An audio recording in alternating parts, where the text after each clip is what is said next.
¿Qué está pasando en el coaching con la procrastinación? Es un tema muy complejo. Por ejemplo, te puedo explicar que en mis sesiones de coaching, más o menos entre el 20 y el 40% de mis sesiones son sesiones donde me traen el coaching como tema para trabajar. ¿Cómo es esto para ti? Quédate conmigo y te voy a explicar qué es lo que está pasando en el coaching con la procrastinación y qué estrategias puedes utilizar para llevarlo adelante. Esto desde la nueva mirada a la procrastinación. Eso de que la procrastinación es de flojo, o es un tema de irresponsabilidad, o es un tema de falta de, de tener disciplina. No, te invito a escuchar y a mirar lo que te traigo el día de hoy para acá y para que puedas comprender cuáles han sido los resultados de la investigación que he estado realizando con la procrastinación. A ver, te voy a invitar a que primero hagamos un ejercicio. Vamos, vamos a imaginar en este momento que estamos en una sesión de coaching, ¿sí? Estamos en este momento un escenario de una sesión de coaching donde está ese coachee y está el coach. Entonces, este coachee ahora nos trae, después de que ya has comenzado a hacer ese rapport, el cliente te trae un tema y te dice, me siento un fraude, vengo hoy con lo mismo de la sesión pasada, el proyecto de expansión, sé exactamente lo que tengo que hacer, pero el cronograma en la pizarra, el equipo está listo, pero cuando me siento a redactar la propuesta final, termino limpiando mi correo o agendando reuniones sin importancia, siento que soy un procrastinador crónico. Entonces ahí comienza esas preguntas poderosas del coach para comenzar a buscar ese acuerdo e indagar un poco más con el cliente. Y el coach, bueno, ¿qué te gustaría lograr en esta sesión para poder centrar al cliente en ese tema y poder establecer un acuerdo aquí? Y el cliente, bueno, un plan de acción para avanzar en el proyecto.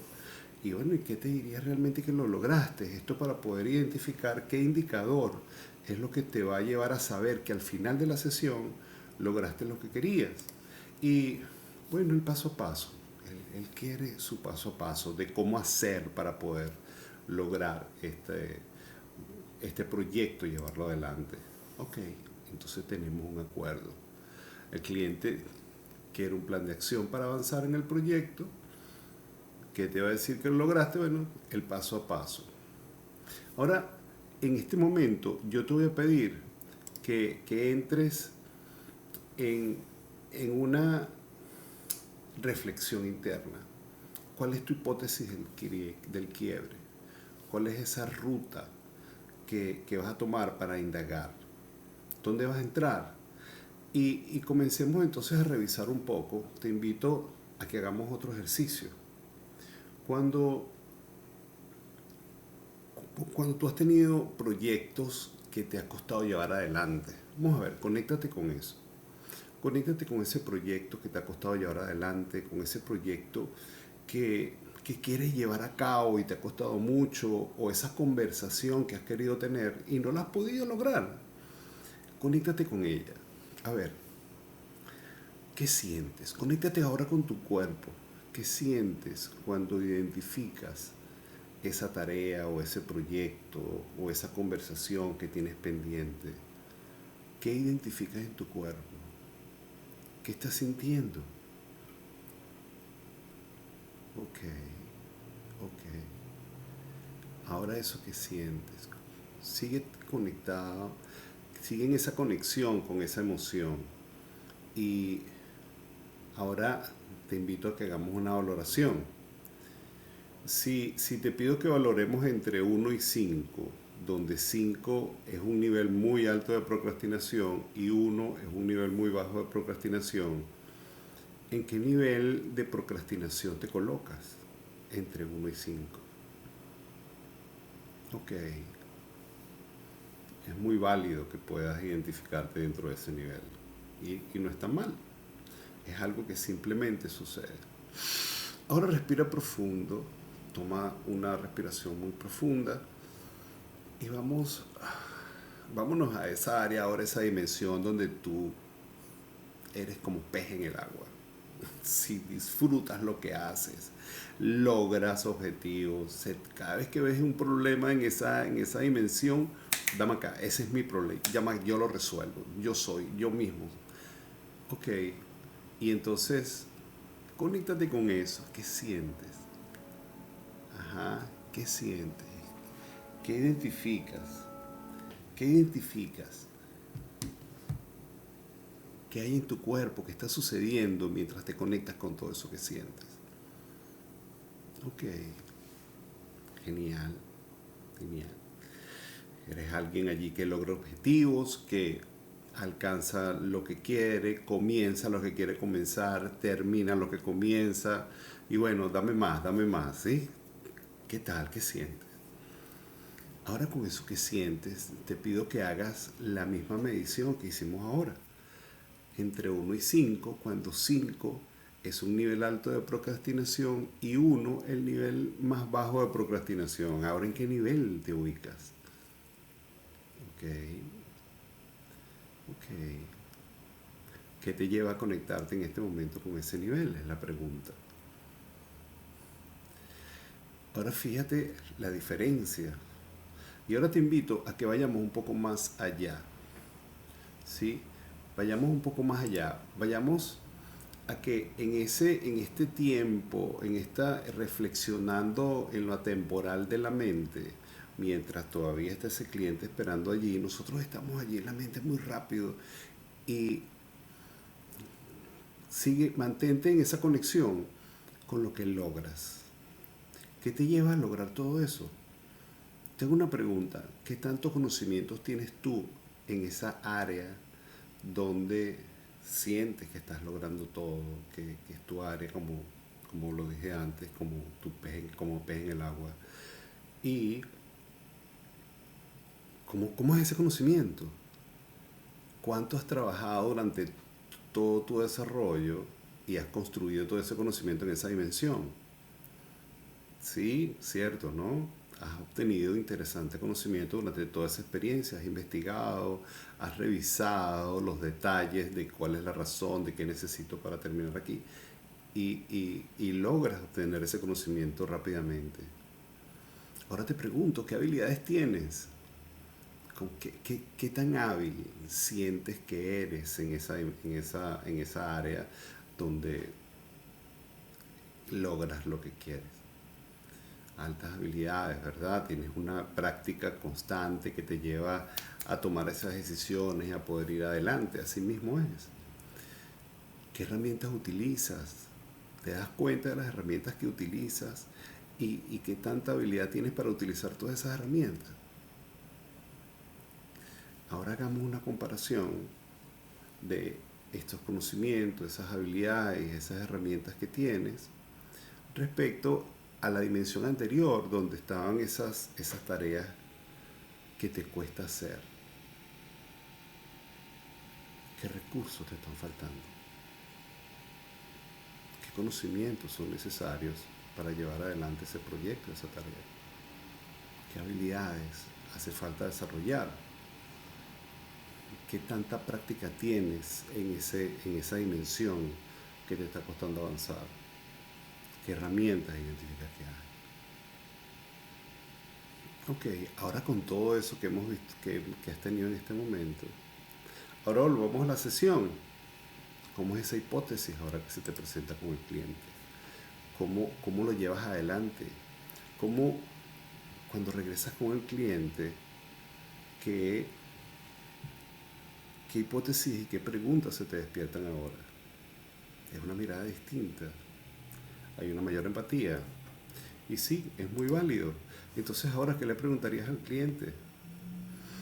¿Cómo lo acompañas ahora? ¿Cómo le acompañas a que logre ese objetivo? ¿Cómo le acompañas a que pueda llevar adelante ese proyecto?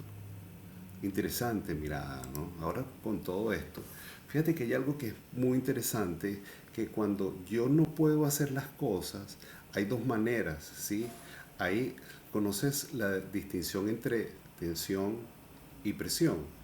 Ok, en la tensión hay el- esa, este, eso inconsciente que hay, que yo no puedo resolver.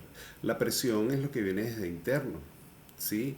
Es eso que, que me busca que yo haga y está bien, porque eso es lo que la presión me mueve. Es el jefe que me dice, mira, tienes que hacerlo, pero la tensión es algo que está por dentro, que me impide llevarlo adelante. Oye, es que si no lo hago, me va a llamar la atención y es que es posible que si lo hago no va a quedar bien y me cuesta mucho poder avanzar. Esa es la tensión interna. Cada vez que tienes esa tarea que necesitas hacer, estás recibiendo presión desde afuera, pero la tensión interna es la que me impide poder avanzar y entonces me lleva a hacer otras actividades que me generan unas en- eh, endorfinas, me generan dopamina para yo poderme sentir bien, porque esta tarea que me cuesta hacer me genera mucha tensión y la sufro. Y esa es la distinción que existe. Cuando tengo esa tensión interna, que yo pienso en eso y mi pecho comienza a hacerme presión y me duele un poco. Y, y esa tensión es por eso. Es el miedo. No el miedo a hacerlo, es el miedo a lo que pase después de que lo haga. Es el miedo a la crítica, es el miedo a que mi supervisor venga y me genere un reclamo muy grande o que yo vaya a tener esa conversación con mi jefe o con mis padres o con esa persona valiosa y de esa reunión o de esa conversación generen resultados negativos. Eso es la tensión. Ahora, fíjate que hay algo aquí también interesante que dentro de lo que es la gestal podemos identificar como top dog underdog de First Birth, que es perro arriba y perro abajo. Y esto se da en todo este cuestionamiento que muchas veces nos hacemos de entre las cosas que nosotros queremos hacer y lo que no hacemos. Pero haz lo que tienes que hacerlo, sí, pero es que... Y comienza toda esa pelea, ¿no? Fíjate cómo tenemos en este ejemplo, perro arriba y perro abajo, y cómo se intercambian constantemente. Y entonces está entre esa pelea, esa lucha entre lo que quiero hacer y el otro que lo está frenando, pero espérate, ten cuidado, que te vas a equivocar, que eso no puede ser. Y dentro de la psicología, bueno, hay distintas teorías que lo pueden estar planteando de manera distinta, pero sigue siendo exactamente lo mismo. Dentro del inconsciente tenemos esa lucha interna entre lo que tienes que hacer y lo que quiero hacer y no tienes que hacerlo de esta manera y entonces están esas creencias que a veces son hasta limitantes para poder nosotros avanzar. ¿Has escuchado antes sobre esto? Ahora fíjate que aquí vamos un poco más adelante y vamos a hablar sobre lo que es la autoeficacia. Hablamos ahora de lo que son los recursos que tenías para poder llevar, o los recursos que tienes que te llevan a llevar esa tarea adelante. Y la otra que es en eso que experimentaste, esas emociones que cuando intentas hacerlo y careces de los distintos recursos. Bueno, ahí es donde vamos con lo que es esta teoría que desarrolló Bandura en el 77. Bueno, desarrolló Bandura de la autoeficacia. Él señaló que las personas tienden a evitar actividades que perciben como superiores a las capacidades para afrontarlas. Por más que Bandura no habló de la procrastinación, Bandura sí especificó esto de que las personas tienden a evitar hacer estas tareas. Cuando la persona no se siente con la capacidad de hacerlo, entonces simplemente la evita. ¿En qué se parece esto a lo que estábamos revisando? Aquí vamos a revisar a otros autores, ¿sí? Como por ejemplo Baumeister y Thais.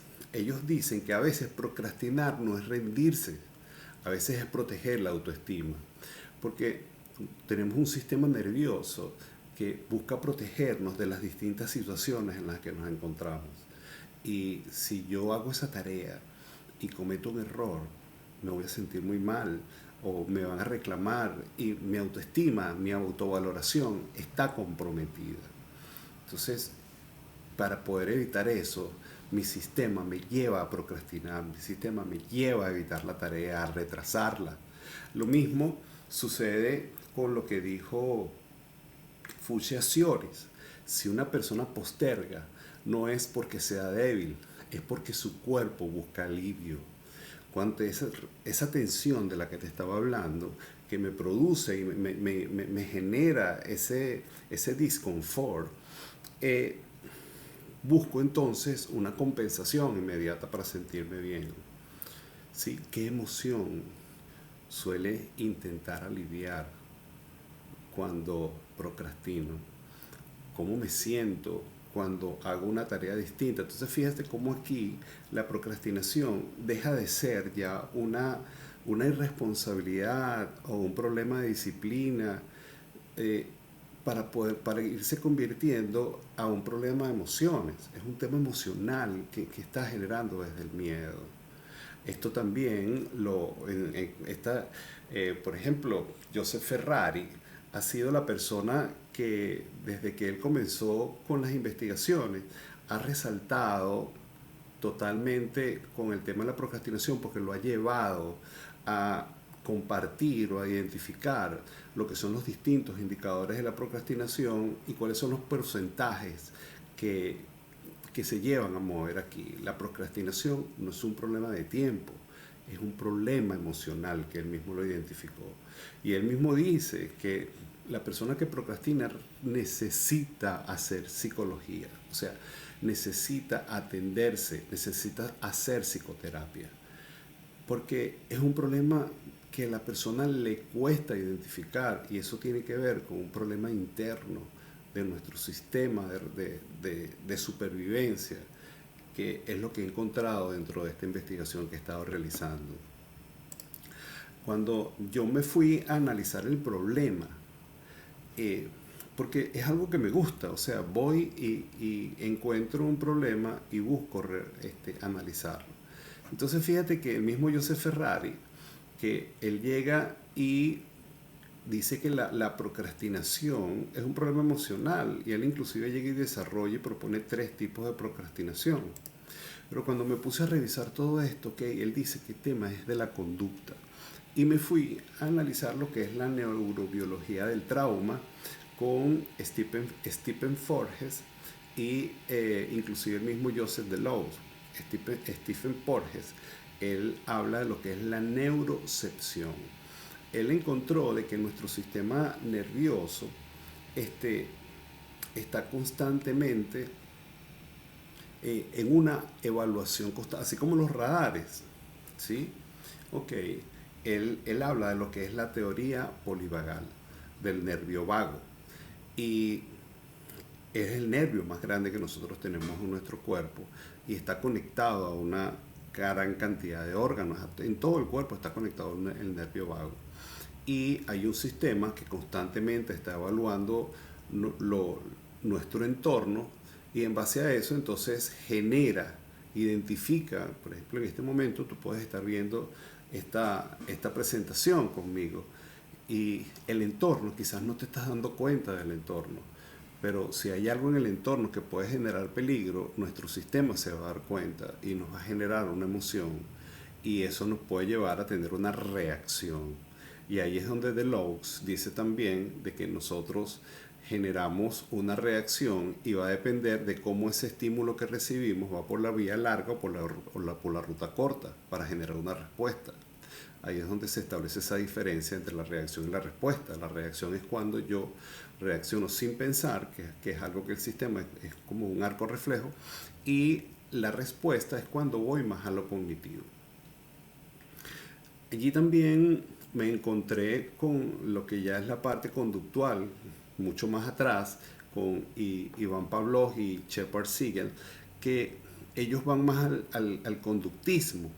Iván Pavlov, con el ejercicio del perro, con el experimento que hizo con el perro, con la salivación del perro, ya después de tantos ejercicios que hizo con el perro, con la campana, cada vez que sonaba una campana, él le ponía comida. Entonces, él encontró de que cuando sonaba la campana, el perro comenzaba a salivar. Fíjate entonces cómo el sistema nervioso identifica que ya viene una comida, comienza a salivar para proteger nuestro sistema digestivo. Y ahí comienza a trabajar. Y Shepard Siegel, él se fue un poco más a lo que son las adicciones y también identificó de que cuando la persona se encuentra en el ambiente donde generalmente consume, bien sea licor o sustancias, el cuerpo comienza a prepararse para recibirlo. Allí me comencé a dar cuenta de que entonces la situación en la que se presenta, mi cuerpo comienza entonces a generar una emoción o comienza a prepararse. Si yo voy a hacer una tarea y que esa tarea, si en el pasado eso me generó estrés, eso me generó problemas, cuando me presento de nuevo a esa tarea, entonces mi cuerpo comienza a recibir esos indicadores y comienza a generar emociones que están asociadas a ello. Si yo voy a hacer una tarea que me gusta mucho hacer, que constantemente lo logro, ¿qué tipo de emoción me va a generar? Lo voy a disfrutar, exactamente. Ahora, si es una tarea que anteriormente me generaba estrés o alguien me criticó muy fuerte y me consigo con una tarea que es parecida, ¿qué va a pasar en mi cuerpo? Me va a generar miedo. Y allí es donde voy a evitarlo. Luego me encontré también con lo que fueron las distinciones cognitivas, ya aquí vamos a lo que es lo cognitivo, lo que es el pensar, y me conseguí con Peter Steele, con Aaron Beck y Albert Ellis en lo que son las disonancias cognitivas. Bueno, pero es que yo no voy a hacer esto, entonces comienzo a castigarme. También está lo que es la emoción y la regulación afectiva, que Tim Fischel y la misma Fuchsia Sioris, que estuvimos hablando sobre el las emociones, de cómo me estoy protegiendo yo de lo que está sucediendo en esos pensamientos que son recurrentes. No, pero es que si yo hago esto, es que esto no lo voy a hacer. Comienzo a justificarme constantemente para evitar hacer la tarea. Ahora sí, si la tarea es algo que me gusta, entonces yo puedo, yo lo voy a hacer. Y las emociones son distintas y los pensamientos son diferentes totalmente. Cuando voy a todo esto, entonces voy a lo que es esta motivación y lo que es la autoeficacia que ya vimos de Bandura, que mi cuerpo identifica cuáles son los recursos que tengo y puedo estar generando todo este miedo, todo esto que está sucediendo. Y allí, así como la desesperanza aprendida de Martin Seligman, él también utilizó unos perritos para demostrar cómo nuestro cuerpo comienza a rendirse ante distintas situaciones. Sí, es un experimento interesante donde él demostró de que por más que el perrito al final intentaba hacer él puso dentro de una plancha con electricidad, bien, a un perrito para que él pasara de un lado a otro.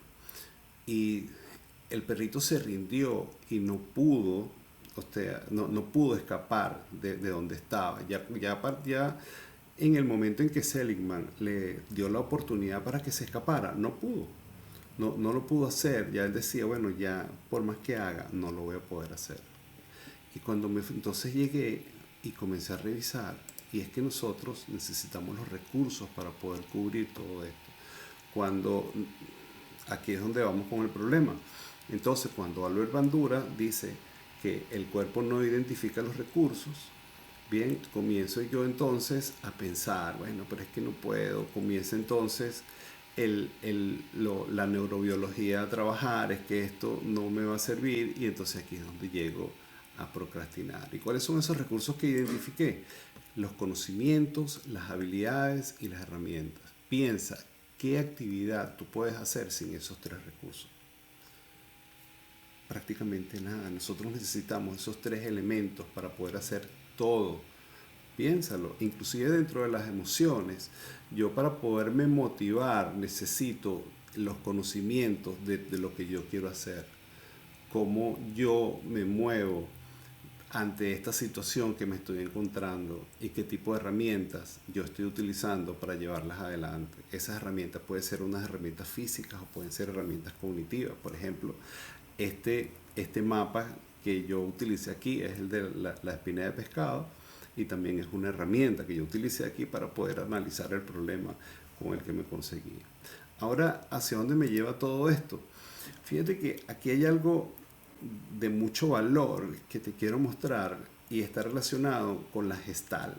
Y este es el círculo de la experiencia. Nosotros entramos desde un reposo, ¿sí? Que estamos aquí, comenzamos a sentir una sensación, ¿ok? Formamos una figura, me imagino lo que voy a hacer, entonces comienzo a movilizarme, eso que vi me gusta, lo sé hacer y entonces comienzo y voy a comenzar a hacerlo de esta manera, voy hacia la acción, comienzo a trabajarlo, comienzo a imaginarme ese contacto, ya que voy a hacer con la actividad que estoy haciendo, hago contacto realizando la actividad. Y después que termino la actividad, bueno, ya viene el postcontacto, me siento muy bien y entro en reposo y ya estoy listo para comenzar con otra actividad. Pero esto es el ciclo de la experiencia en su parte ideal. Pero ahora, ¿qué sucede? En este ciclo de la experiencia comienzan a generarse resistencias. Las resistencias son mecanismos que genera nuestro sistema de supervivencia. Sí, nuestros mecanismos de resistencia o mecanismos que son generados, por ejemplo, si yo estoy en el reposo, yo puedo postergar, me genera la idea y bueno, es una idea complicada, comienzo a dejarla por fuera y bueno, y postergo. Se me genera la sensación de que quiero, por ejemplo, cuando no acepto, cuando no estoy de acuerdo y comienzo a cambiar esa sensibilidad. No, yo no tengo miedo, yo claro que no tengo miedo de hacer eso. Bueno, cuando intento hacer la figura, entonces lo que hago es que comienzo a proyectar eso en otras personas. No, pero es que tú eres un flojo, es que tú eres una persona que tú no quieres hacer esas actividades.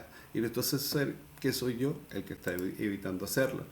Y entonces en el área de la movilización comienzo entonces con mis introyecciones, que tú eres un flojo, yo llegué y las cosas que me dijeron de cuando pequeño, es que tú eres un flojo, tú no puedes, tú no sirves para nada.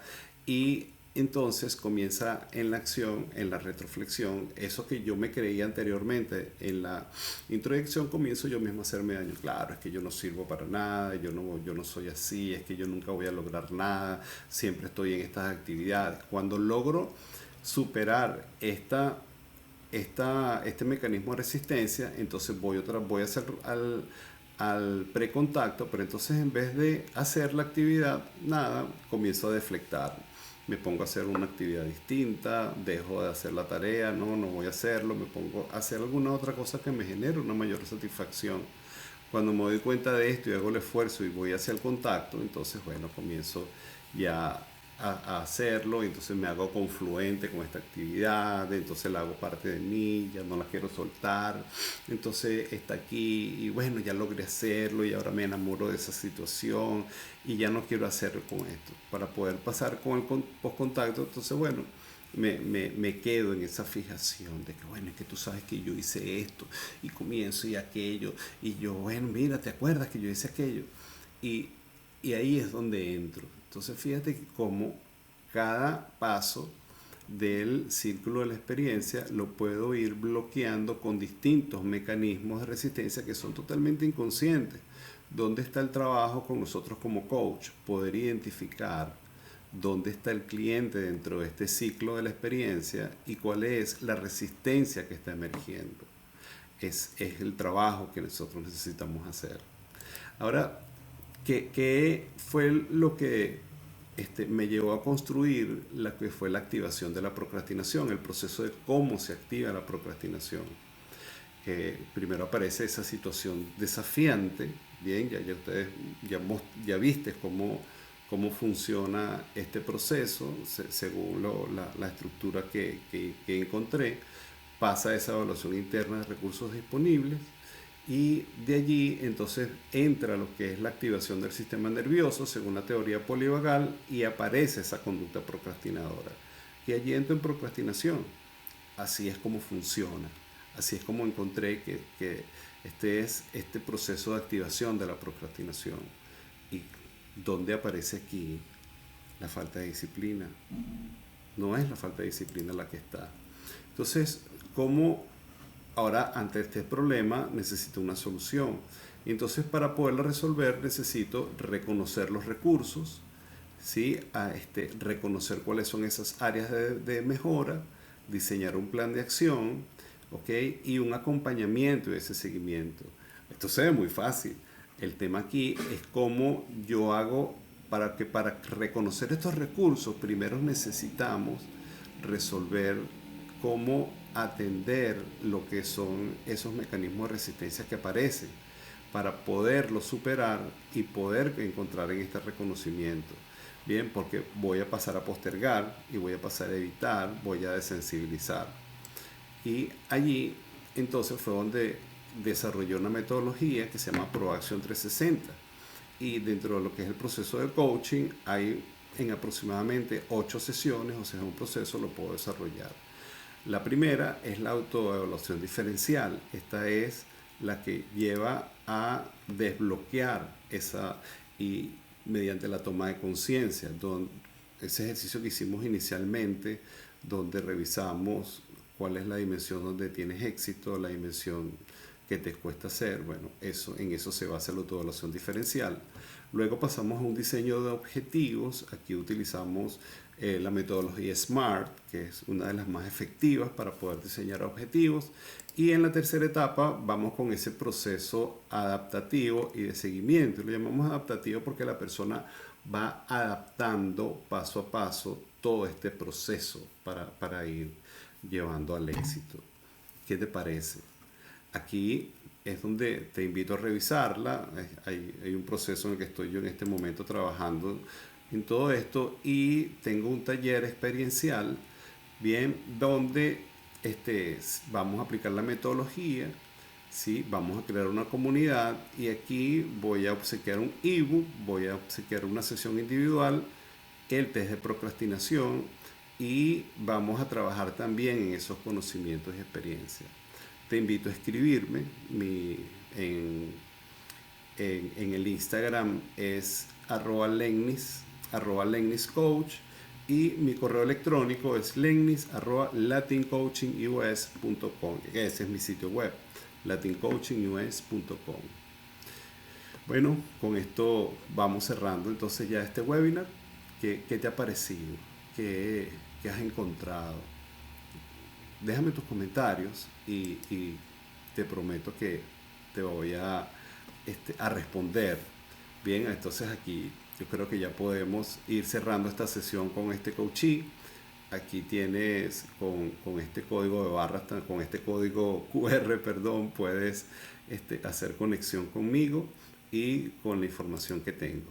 Bien, te doy las gracias, bueno, y que tengas un excelente día y estoy seguro que esto ha sido de mucho valor para ti. Que estés